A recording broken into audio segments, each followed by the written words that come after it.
할렐루야. 조엘 오스틴 목사님의 저서 잘 되는 나의 이야기 책에 나오는 이야기입니다. 오스틴의 친구가 말기암에 걸렸습니다. 의사들은 얼마 살지 못할 것이다 라고 하면서 다 포기했다고 합니다. 하루는 집에서 요양을 하고 있는데 4살 배기 아들이 성경책을 들고 나옵니다. 글을 못 읽는 아이가 성경을 펼치고 손가락을 대며 말합니다. 아빠, 뭐라고 쓰여 있는지 읽어주세요 라고 말했답니다. 성경을 보니까 요한복음 11장 4절 말씀입니다. 이 병은 죽을 병이 아니라 하나님의 영광을 위함이요 하나님의 아들이 이로 말미암아 영광을 받게 하려 함이다 라는 말씀이었습니다. 그 순간 하나님의 말씀이 진실로 믿어지는 것입니다. 이것은 하나님이 내게 주신 음성이다 라고 생각되고 하나님의 말씀이 믿어지는 거예요. 여러분, 저와 여러분도 하나님의 말씀을 우리가 듣고 읽을 때 믿어지는 은혜가 있기를 축원합니다. 믿어질 때 하나님의 말씀이 살아 역사하는 거예요. 그리고 믿어질 때 하나님의 말씀이 능력으로 우리의 삶에 다가오는 것입니다. 그래서 이 하나님의 말씀이 내 가슴에 부딪히고 내 삶에 부딪힐 때 그때 놀라운 기적이 나타나는 것입니다. 4살짜리 아들이 죽음을 앞두고 절망에 빠져 있는 자신에게 성경책을 펴서 이 구절을 가리킨 이유가 무엇일까라는 생각을 했습니다. 그리고는 하나님이 자신에게 주시는 말씀이다, 분명한 말씀이다 라는 것을 알게 되었습니다. 똑같은 말씀이지만 성령으로 자신에게 주신 말씀으로 받아들인 것입니다. 죽을 병이 아니라 하나님의 영광을 위한 병이다 라는 말씀을 붙들고 기도를 했다고 합니다. 그 결과 절망적인 말기암에서 깨끗하게 고침을 받게 되었다는 간증이었습니다. 여러분, 하나님의 말씀은 살아 있습니다. 하나님의 말씀은 지금도 역사하고 있습니다. 그런데 이 말씀이 믿어지지 않고 내 삶에 변화가 없는 이유가 무엇일까요? 그것은 내 마음의 태도에 달려있는 것이에요. 아무리 좋은 것을 내 앞에 갖다 놓아도 내 마음이 싫으면 아무런 의미가 없는 것입니다. 우리 예수님께서는 씨 뿌리는 비유 이야기를 통해서 분명하게 우리에게 이야기를 해줍니다. 농부가 씨를 뿌릴 때 어떤 씨는 길가에 떨어지고 어떤 씨는 가시떨기에 떨어지고 어떤 씨는 돌짝밭에 떨어졌는데 결과는 무엇입니까? 그 씨가 자라지 못하는 거예요.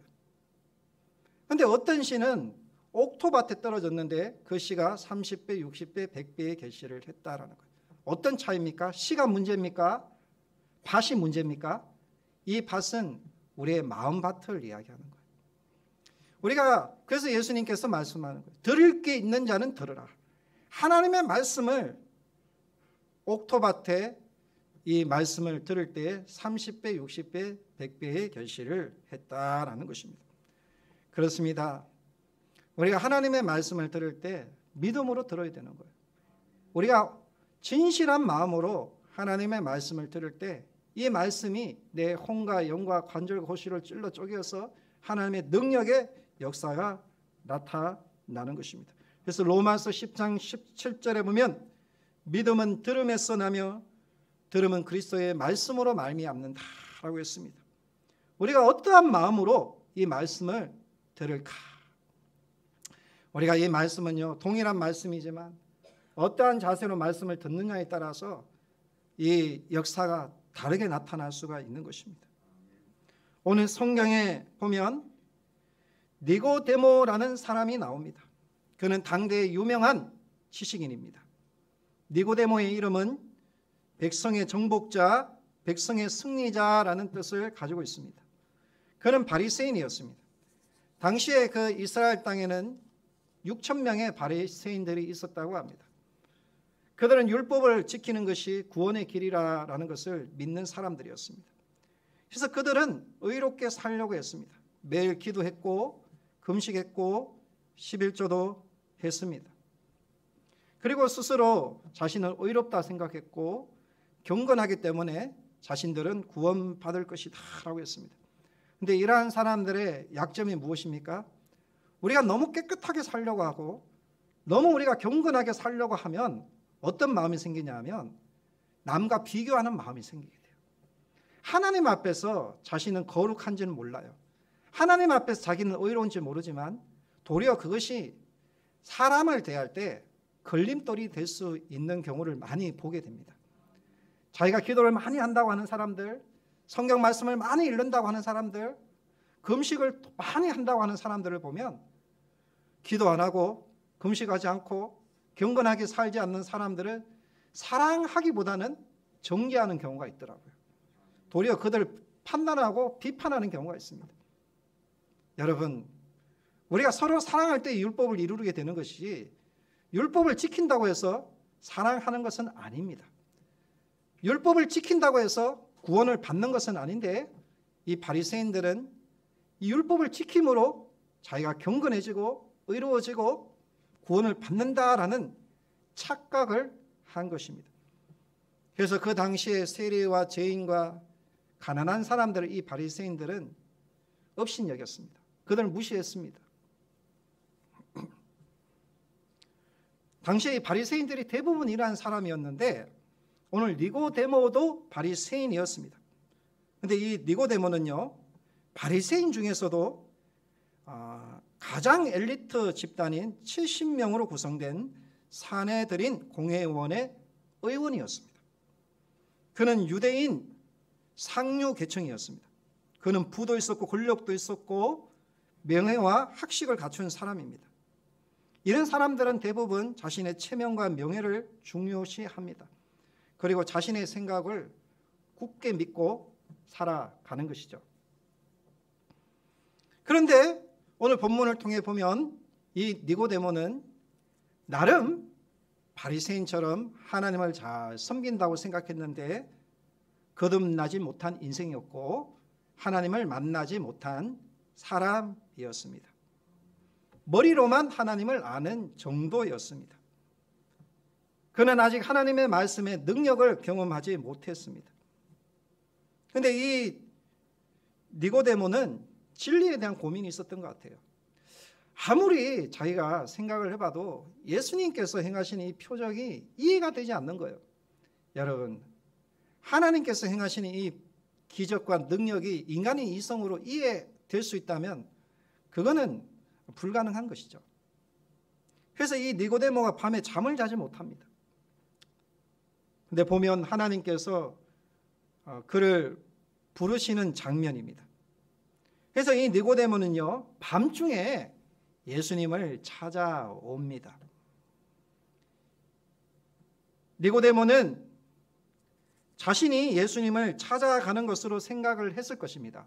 그런데 우리가 이 말씀을 다시 한번 생각해 보면 니고데모가 예수님을 찾아가는 것 같지만 사실 니고데모의 발걸음을 예수님이 인도해 주신 거예요. 오늘 저와 여러분 한 사람 한 사람의 발걸음을 우리 하나님이 여러분을 택하시고 사랑하셔서 오늘 이 자리로 인도해 주신 줄로 믿습니다. 잠언서 16장 9절 말씀에 이렇게 말씀하고 있어요. 사람이 마음으로 자기의 길을 계획한다 할지라도 그 발걸음을 인도하시는 분은 하나님이다라고 했습니다. 저는 제가 경험했던 하나님, 제가 만난 하나님을 생각하면서 이렇게 해석의 차이가 바뀌더라고요. 제가 20살 때 태어난 집에서 이사를 했습니다. 저는 집에서 태어났습니다. 6월 달에 새벽에 태어났습니다. 소띠입니다. 그런데 어느 날 그 집을 넘기고 이사를 가게 되었는데 그래도 그 집에서 동네에서 살았던 추억이 있어서 그 집을 한번 가보고 싶었습니다. 어떻게 그 마음이 들었는지 몰라요. 그리고는 찾아갔는데 하필 그때 포크레인은 그 집을 다 허물고 있을 때였습니다. 내가 기대했던 집, 나의 꿈과 내가 태어났던 집이 무너지는 것을 볼 때 얼마나 마음에 절망이 몰려오는지 몰라요. 여러분, 한순간에 자기의 모든 삶의 아름다운 추억이 있던 그것이 무너질 때 얼마나 여러분 사람이 절망과 허무함이 찾아오는지 모르는 것입니다. 그래서 마음을 걷잡을 수가 없었어요. 그래서 제가 어떻게 할지를 알지 못하고 방황하고 있는데 갑자기 저도 모르게 제 발걸음이 교회로 향하게 되었습니다. 교회로. 근데 그날 저녁이었는데 금요일 저녁이었어요. 조금 일찍 기도회를 하고 있었던 것 같습니다. 근데 그곳에 기도회를 하고 있는데 제가 예배당에 들어가서 제일 뒷좌석에 앉았습니다. 우리 예수님은요, 우리가 예배를 드리고 우리가 하나님 앞에 기도하는 그 삶의 자리에 찾아오십니다. 두세 사람이 모여서 주의 이름을 부를 때 내가 너와 함께 하겠다고 했어요. 그리고 엠마오로 가는 두 제자에게도 우리 예수님이 찾아오셔서 동행해 주신 것처럼 우리가 함께 모여서 예배할 때 우리 주님이 저 하늘 위에만 계시고 이 땅에는 안 계신 것 같지만 부활하신 예수님은 하늘에도 계시고 오늘 우리의 삶의 현장에도 함께 하시고 오늘 우리가 드리는 이 예배당 가운데에도 함께 우리와 함께 하시는 줄로 믿습니다. 근데 그곳에 제가 앉았는데 놀라운 일이 일어났어요. 자리에 앉자마자 마치 기다렸다는 듯이, 지금 와서 제가 이렇게 해석하는 거예요. 마치 기다렸다는 듯이 저를 꼭 품어주시는 거예요. 그걸 어떻게 느꼈냐 하면 갑자기 자리에 앉는데 몇만 볼트의 전율이 머리에서 발끝까지 흘러 넘치는 것입니다.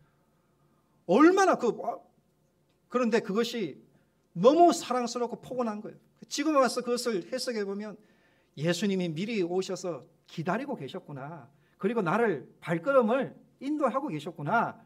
해석을 하게 되는 거예요. 그리고 예수님이 방황하는 나에게, 외로운 나에게, 절망을 경험하는 나를 꼭 품어주실 때 놀라운 성령의 기름 부으심이 임재하신 겁니다. 그런데 그 역사가 얼마나 강력했는지 그 감격이 지금도 그대로 느껴지는 거예요. 기도회가 1시간 정도 진행이 되었는데 끝날 때까지 그 임재가 느껴졌습니다.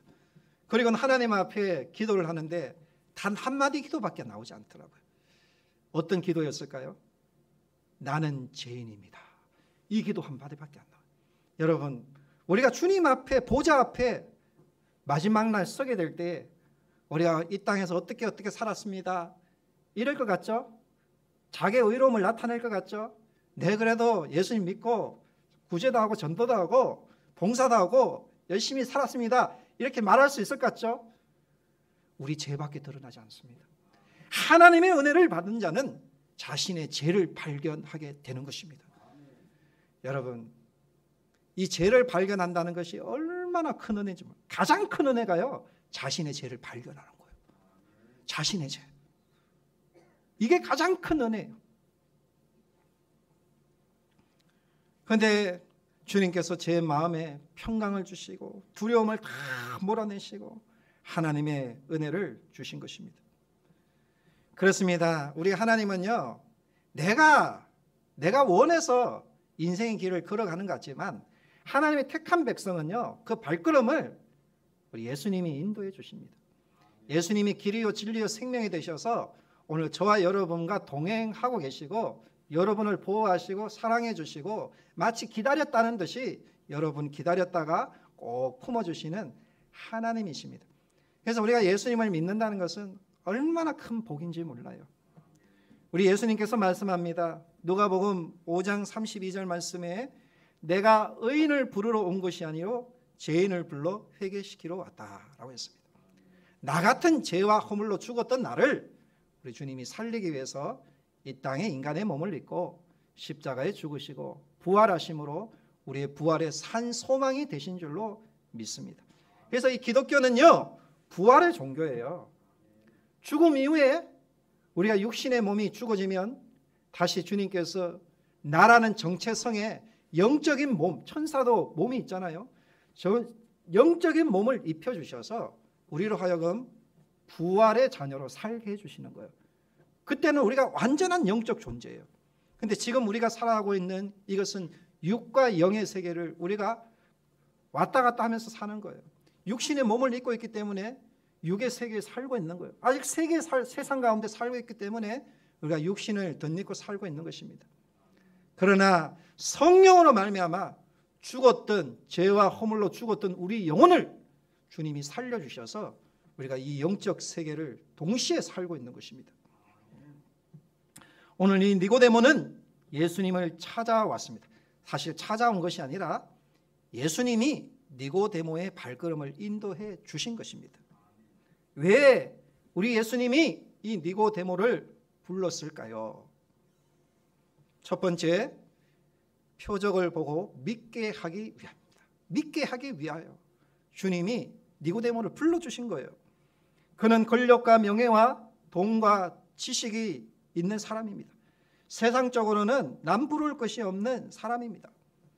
그런데 왜 니고데모가 예수님께 관심을 갖게 되었을까요? 2절에 보면 그가 이렇게 말합니다.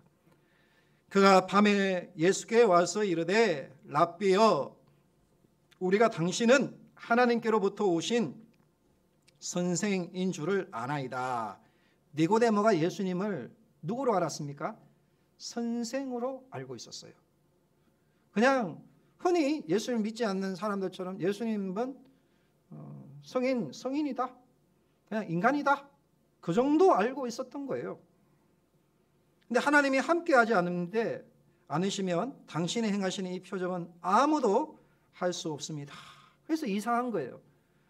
예수님은 분명히 목수의 아들이고 그리고 자기와 똑같은 인간인데 어떻게 이 많은 표적이 일어날까요? 니고데모가 본 표적이 무엇입니까? 요한복음 2장에 보면 가나의 혼인잔치 표적이에요. 물로 포도주를 만든 표적입니다. 물이 어떻게 포도주가 될 수 있습니까? 사람의 생각으로는 이해가 되지 않습니다. 그래서 니고데모가 아무리 생각해도 이거는 마술을 하는 것처럼 속이는 것도 아니고 이거는 실질적으로 한두 사람도 아니고 거기 있는 모든 사람들이 경험했던 기적이었기 때문에 이 일은 하나님이 하시는 일이고 저 사람은 하나님의 사람이다라고 알고 있어서 어떻게 이 일이 가능했는지 조금 알고 싶었던 거예요. 여러분, 성경에는 인간의 지식을 초월하고 과학을 초월한 많은 일들이 있습니다. 그런데 우리 인간은요, 이 지구 안에 사고를 하고 있어요. 지구 안에 사고. 이 지구가 여러분 전부가 아니에요. 이 지구는 이 별들 중에 지극히 작은 별인 것입니다. 그런데 우리는 우리의 지식을 자랑하고 우리의 과학을 자랑하고 얼마나 우리가 높아지려고 하고 자기 힘을 과시하고 사람의 생명을 하찮게 여기는지 몰라요. 지금 러시아와 우크라이나의 전쟁이 일어나고 있을 때 지금 얼마나 이거는 러시아의 전쟁이 아니다. 푸틴의 전쟁이다라는 말을 합니다. 어떤 한 우크라이나의 병사가 이렇게 얘기해요. 저 러시아는 땅만큼 북한이다. 이렇게 얘기해요. 북한이 얼마나 여러분 북한의 주민들이 압제 속에 살고 있습니까? 얼마나 착한지 몰라요. 러시아의 사람들도요. 제가 선교를 하지만 얼마나 순수하고 착한지 몰라요. 얼마나 다민족이 모여서 사는데 한 사람의 돌연변이로 인하여서 독재자로 인하여서 그 착한 사람들이 이유도 없이 자기 자식을 내어줘야 되고 남편을 내어줘야 되고 러시아 군인들이 죽어가고 우크라이나의 군인들과 주민들이 죽어가는 이 참상을 겪게 되는 것입니다. 한 사람의 죄악이 얼마나 큰지 모릅니다. 그런데 여기에는 저는 분명한 하나님의 뜻이 있다고 봅니다. 하나님께서 바벨탑처럼 높이 쌓았던 것을 무너뜨리시고 이제는 주님이 오실 날이 멀지 않았구나. 이제는 저 공산주의 국가들 거기에도 이제는 개방의 문을 열어서 분명히 땅끝까지 복음을 전할 날이 곧 다가오겠구나라는 생각을 하게 됩니다. 거기에 우리 교회가 또 이 선교를 위해 귀하게 쓰임 받을 것이다라는 것을 기도하고 있습니다. 여러분, 세상에는요 우리가 이해되지 않는 많은 일들이 있습니다. 그런데 이 니고데모는요 이 표적이 하나님이 함께하지 않으면 일어날 수 없다라는 것을 알고 있었습니다. 이 표적을 보고 이 니고데모는 예수님께 왔습니다. 여러분, 오늘 하나님께서는 이 세대에도 표적을 우리에게 주시고 또 우리 주변에도 이런 많은 표적을 주십니다. 표적을 주시는 이유가 무엇입니까? 이 표적을 보고 주님을 믿게 하기 위함인 줄로 믿습니다. 얼마 전엔 우리나라의 지성을 대표하는 이어령 교수님이 소천하셨습니다. 지난달이죠. 문화부 제1대 장관을 역임했습니다. 그는 인문주의적 소양이 아주 대단했습니다. 성경적인 지식도 상당했습니다. 그는 예수님을 지식적으로는 알았지만 예수님 믿지 않았습니다. 그는 대표적인 무신론자였습니다. 그런데 그의 저서 지성에서 영성으로라는 책을 냈는데 그 딸에 대한 간증과 자신이 예수님을 믿게 된 간증 이야기가 나옵니다. 그의 딸의 이름은 이민아입니다. 이화여대 영문과를 3년 만에 조기 졸업했습니다. 수재죠. 그리고 22살의 나이에 소설가 전 국회의원이었던 김한길 씨와 결혼을 했습니다. 변호사 자격을 취득했습니다. 미국 LA 지역 검사를 역임한 바 있는 총망받는 인사였습니다. 그러나 결혼 5년 만에 파경을 하고 암 선고를 받았습니다. 첫째 아이의 갑작스러운 죽음을 맞이했고 둘째 아이의 자폐증으로 인해 말로 할 수 없는 고통의 연속이었다고 합니다. 그런데 이런 절망 속에서 하나님을 만납니다. 의지할 사람이 없었는데 하나님만이 자신의 유일한 희망이었다고 합니다. 그는 고통을 믿음으로 이겨나가는 딸을 위해서 기도를 합니다. 딸을 낫게 해 주십시오. 그런데 그 기도가 기적이 되었고 기적이 현실이 되었습니다. 그래서 이어령 교수는 그의 저서 지성에서 영성으로 해서 미나가 어제 본 것을 내일 볼 수 있고 오늘 본 내 얼굴을 내일 또 볼 수만 있게 해주신다면 저는 남은 생애를 주님을 위해 살겠습니다 하면서 예수님을 영접했다는 거예요. 그리고는 사랑하는 내 딸아 너의 기도가 높은 문지방을 넘게 했다는 거예요. 암에 걸렸던 너의 아픔과 어둠이 나를 영성의 세계로 이끌었다라고 고백했습니다. 하나님은 우리의 삶에 크고 작은 표적을 주셔서 이 표적을 주셔서 예수를 믿게 하는 거예요. 많은 사람들이요, 이어령 박사가 당신은 한국을 대표하는 지성인인데 어찌 왜 교회를 나가느냐라고 비난을 했답니다. 지성인이라면 집에서 찬송 부르고 성경을 읽으면 되지 왜 예수 믿는 티를 내느냐, 그렇게 하지 마라 라고 이야기를 했다는 거예요. 그때마다 이어령 박사가 이런 질문을 했다고 합니다. 배가 고프면 어디에 가지? 식당에 가지요. 뭔가 알고 싶을 때는 도서관에 가면 되지요. 심심하면 극장에 가서 영화를 보면 되지요. 몸이 아프면 병원에 가지요. 그럼 먹어도 배고프고 마셔도 갈증나고 놀아도 심심하고 배워도 답답하면 어디 가야 하나? 이렇게 질문했다는 거예요. 이런 질문 속에서 이어령 교수는 바로 예수님이 자신의 마음의 공허함을 채워줄 수 있는 분이다라는 것을 믿게 됐다는 거예요. 여러분, 예수님을 내 마음에 모신 자마다 그 마음에 샘솟는 주의 은혜가 넘쳐날 줄로 믿습니다. 세상에는요, 우리가 흔히 4차원의 세계까지 있다고 하잖아요. 1차원의 세계는 점의 세계고 2차원의 세계는 선의 세계, 평면의 세계고 3차원의 세계는 입체적인 세계고 4차원의 세계는 영적 세계라는 거예요. 인간의 지식이 아무리 대단하다 해도 4차원의 세계는 깨달을 수가 없는 것입니다. 인간은 이렇게 한계가 있는 것입니다. 그런데 인간은 지식이 많으면 모든 걸 다 아는 것처럼 아는 척하는 것입니다. 그리고는 마음에 하나님을 두기를 싫어하는 것입니다. 로마서 1장 28절 말씀에 저희가 마음에 하나님 두기를 싫어하며 하나님께서 저희를 그 상실한 마음대로 내어버려 두셔서 합당한 일을 하지 못하게 했다라고 합니다. 이 니고데모는요, 자신이 명예도 있었고 재산도 있었고 지식도 가진 학식의 사람이었지만 표적을 보고 예수님께 나온 것입니다. 지금 나의 삶에 하나님이 주시는 표적이 무엇입니까? 나의 삶에 표적이 없다 할지라도 내 주변을 둘러보면 얼마나 많은 표적이 있는지 몰라요. 그리고 이 세대를 둘러보아도 하나님께서 내게 주시는 표적을 보게 되는 것입니다. 니고데모는요, 예수님 앞에 나왔을 때 어떠한 일이 일어났습니까?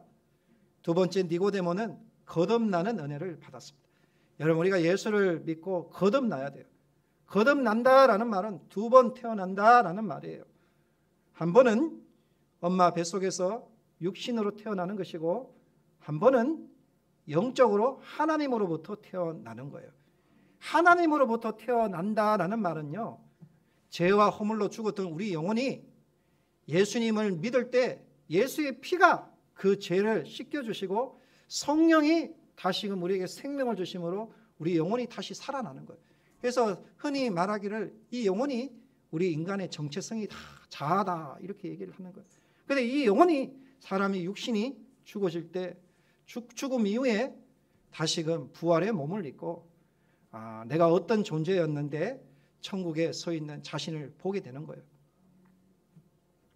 예수님은 한밤중에 찾아온 니고데모에게 오시자마자 아마 기다렸다는 듯이 이런 이야기를 합니다. 3절에 예수께서 대답하여 이르시되 진실로 진실로 내게 이르노니 사람이 거듭나지 아니하면 하나님 나라를 볼 수 없다라고 말합니다. 니고데모도 이야기를 합니다. 예수님께서 행하신 이 표적은 하나님께서 함께하지 않으면 이룰 수 없다는 거예요. 그래서 예수님은 니고데모에게 하나님 나라를 보고 들어가려면 어떻게 해야 한다는 것입니까? 거듭나야 된다라는 것입니다.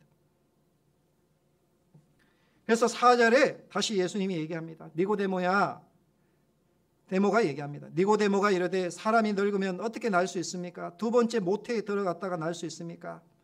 니고데모는요, 이 거듭남이라는 말을 육에서 육으로 다시 태어나는 것, 이게 지금 어떤 논리죠? 육에서 육으로 태어나는 이 사고는 불교에서 말하는 원해설입니다. 육에서 육으로 태어나는 육적인 한계를 가지고 있습니다. 그래서 불교에서는 이 원해설을 이야기하는 거죠. 그러나 예수님께서는 내가 아직까지 이스라엘의 선생이 되어서 이 말을 깨닫지 못하느냐 하고 6절에 얘기하는 거예요. 육은 육이다. 근데 내가 하는 말은 뭐라고요? 영은 영이다 라고 말합니다. 이 말은 육으로 태어나는 것이 한 번 태어나는 것이고 다시 영적으로 태어나는 것이 두 번 태어나는 거예요. 이게 거듭남이에요. 그래서 우리가 예수님을 믿을 때 이렇게 영적으로 다시 태어나는 이런 거듭남의 은혜가 있을 때 우리의 눈이 열리고 우리의 마음이 열려서 천국을 보게 되고 그리고 하나님의 나라에 들어가는 것입니다. 그런데 이 니고데모는 예수님의 말씀을 깨닫지 못했습니다.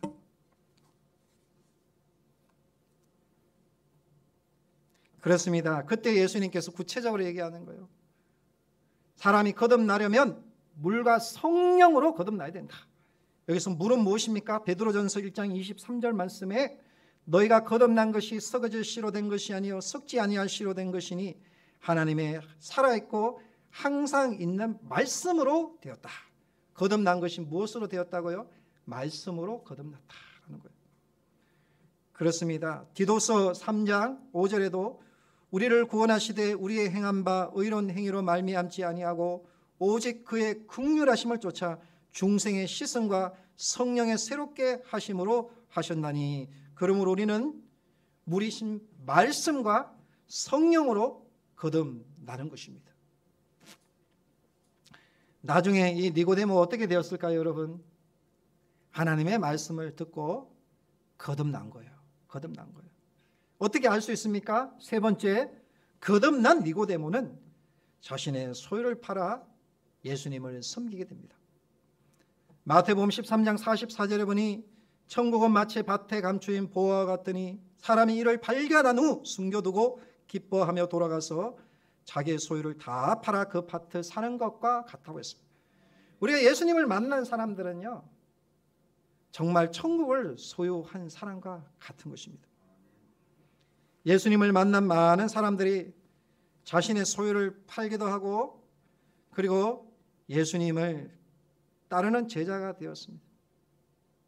사도행전에 나오는 초대교회 성도들도 자신의 소유로 하나님을 섬겼습니다. 바나바라는 사람은 자신의 소유를 팔아 하나님을 섬겼습니다. 그리고는 그는 바울과 함께 선교의 일을 감당하게 됩니다. 니고데모도 자신의 소유를 팔아 예수님을 섬깁니다. 요한복음에 보면 니고데모에 대한 이야기가 3번 나옵니다.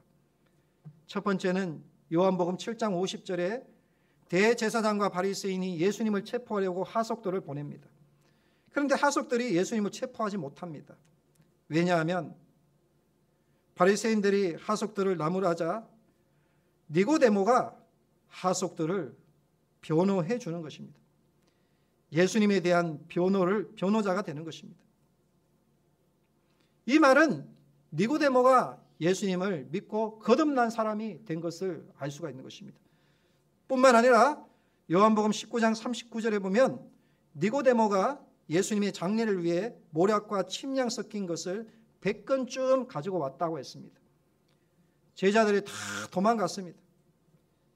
예수 당으로 찢기면 자기도 잡혀갈 수 있는 그런 상황이었습니다. 그런데 그것을 공개적으로 니고데모가 그 침량 100건 되는 것을 내어놓습니다. 니고데모가 드린 몰락과 향료의 값어치는 당시에 노동자의 150년치 연봉이랍니다. 이것은 엄청난 거예요. 엄청난 거예요. 이것은 황제의 장례식에도 사용될 정도라고 합니다. 그런데 니고데모는 가장 힘들 때, 여러분, 우리가 정말 예수님 믿을 때 어떨 때가 가장 아름다운 인생이 될까요? 안 된다고 할 때, 사람들이 다 안 된다고 할 때, 지금이 어떻게 예배할 때냐, 지금이 어떻게 기도할 때냐, 어떻게 지금이 예수님을 섬길 때고 모일 때냐 라고 할 때, 그때 정말 마음을 다해 힘을 다해서 목숨을 다해서 우리가 하나님을 섬기는 이 헌신으로 나아갈 때 하나님 가장 아름답게 보는. 제자들이 다 도망갔어요. 잡히면 자기도 십자가에 죽을 수 있는 위기 상황에서 니고데모는 그의 믿음의 빛을 발하는 것입니다. 그때 자기의 믿음을 보이는 거예요. 여러분, 믿음은 뭐예요? 보이는 겁니다. 숨기는 게 아니에요. 믿음은 켜서 비추는 등불과 같이, 등대와 같이 세상 사람들에게 보이는 겁니다. 이웃에게 보이는 거예요. 하나님의 살아계심을 나타내는 것입니다. 니고데모는 믿음이 있었다는 거예요. 자기의 믿음을 보였습니다. 어떻게 해요? 물질을 통해서 예수님의 장례를 준비하는 겁니다. 여러분, 얼마나 귀하게 쓰임받습니까? 여러분, 남들이, 세상 사람들이 다 어렵다고 하고 힘들다고 할 때 그때 여러분 믿음 지키십시오. 그때 여러분 믿음 보이십시오. 그때 안 하면 언제 하겠습니까, 여러분?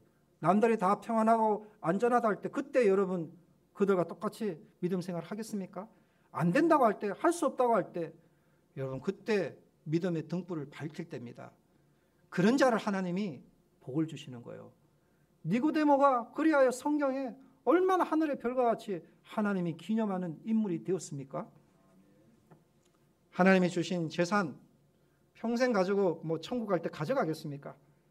우리 하나님 앞에 헌신하고 영혼 구원을 위해 값지게 사용하십시오. 이런 이야기가 있습니다. 한 부자가 임종을 앞두고 하나님께 기도를 합니다. 자기 재산을 천국에 가져가고 싶다는 거예요.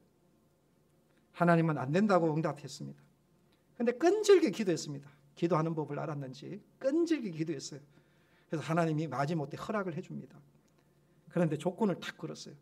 단 가방 하나에 담을 만큼만 가져와라. 부자는 자기 재산을 몽땅 팔아서 금으로 바꿨습니다. 그리고는 혼자 흐뭇해하면서 웃습니다. 하나님도 몰랐을 거야. 이런 수가 있어. 요즘 전쟁이 일어나니까 금으로 사람들 다 바꾸죠. 이 부자도 그렇게 생각했는 거예요. 천국문에 다다랐습니다. 했더니 베드로가 나와서 소지품을 검사합니다. 소지품을 들고 갈 수 없다고 말합니다. 그러자 부자는 하나님께 기도해서 허락을 받았다는 거예요. 베드로는 할 수 없어서 예수님이 허락한 것이기 때문에 한번 보자고 했습니다. 가방을 열어본 베드로가 깜짝 놀랍니다. 아니, 도로 포장 재료를 왜 이렇게 잔뜩 가지고 왔습니까? 여러분, 우리가 이 땅에 귀하게 여기는 건 천국에는 아무것도 아니에요. 여러분, 내 보물을 하늘에 쌓아두라라고 했습니다. 그런데 우리는 이 땅에 자꾸 쌓아두려고 해요. 평생 가져가는 게 아닙니다.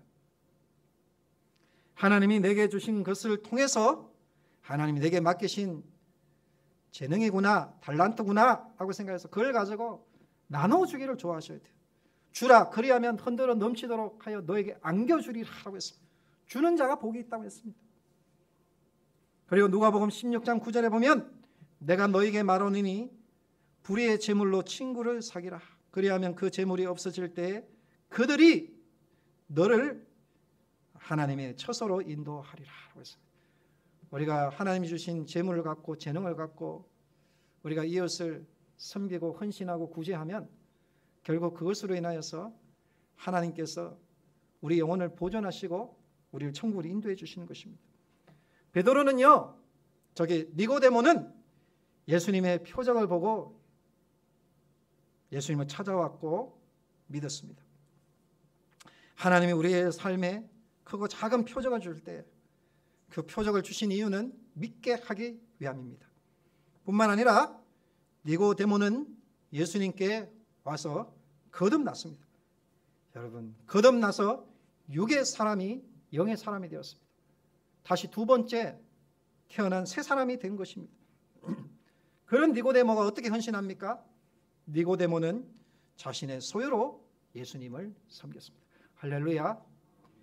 그렇습니다. 오늘 이 니고데모는 그가 거듭나면서 예수님 따르는 제자가 된 그의 삶을 보면서 우리도 이 니고데모처럼 정말 주님을 진실하게, 사람들은 다 안 된다, 제자들은 다 도망갔을 때에도 이 니고데모는 당당하게 믿음을 지키며 믿음의 담대함을 잃지 않았습니다.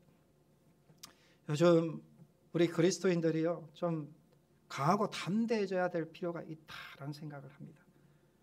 여러분, 군인들은요 담대해야 돼요. 사기가 떨어지면 지금 전쟁은 피할 수밖에 없습니다.